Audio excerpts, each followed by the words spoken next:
नमस्कार मित्रांनो, जनसेवा YouTube चॅनल मध्ये आपल्या सर्वांचे खूप खूप स्वागत। आज आपण या व्हिडिओमध्ये 500 रुपयांच्या नोटांबाबतीत केंद्र सरकारची संस्था प्रेस इन्फॉर्मेशन ब्युरोने एक अत्यंत महत्त्वाची बातमी दिली आहे, त्याबद्दलची संपूर्ण माहिती देणार आहोत। चला तर मग व्हिडिओ सुरू करूया। आजच्या या डिजिटल युगात सोशल मीडिया हे संवादाचे सर्वात मोठे माध्यम बनले आहे। पूर्वी बातम्यांसाठी लोक पूर्णपणे न्यूजपेपर, टीव्ही चॅनल्सवर अवलंबून राहायचे, मात्र आता सोशल मीडिया जसे की व्हॉट्सअप, फेसबुक, ट्विटर व युट्यूबच्या माध्यमातून लोकांच्या मोबाईल फोनवर लवकरात लवकर बातमी पोहोचत आहे। त्यातच सोशल मीडियावर सातत्याने विविध बातम्या, पोस्ट, व्हिडिओ व्हायरल होत असतात। यातील काही बातम्या खऱ्या तर काही बातम्या या निव्वळ अफवा, फेक व खोट्या देखील असतात। अलीकडेच मागील काही दिवसांपासून 500 रुपयांच्या नोटा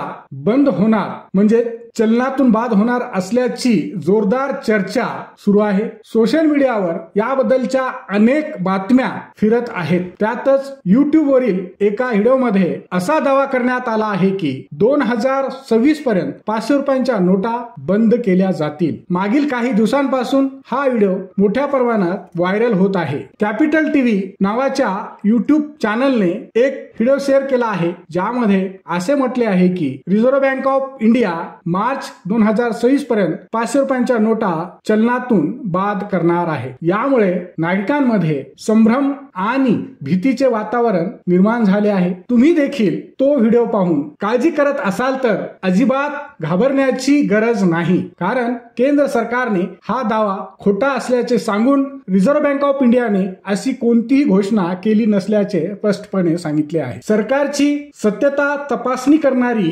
संस्था प्रेस इन्फॉर्मेशन ब्युरोने म्हणजेच PIB फॅक्ट चेकने या बातमीची पूर्णतः सत्यता तपासणी करून सांगितले की ही बातमी पूर्णपणे खोटी व लोकांची दिशाभूल करणारी आहे। यावर जनतेने अजिबात विश्वास ठेवू नये। PIB फॅक्ट चेकने म्हटले आहे की असा कोणताही निर्णय रिझर्व्ह बँक ऑफ इंडियाने किंवा सरकारने घेतलेला नाही। 500 रुपयांच्या नोटा बंद करण्यात आलेल्या नाहीत आणि त्या नोटा कायदेशीररित्या चलनात राहतील।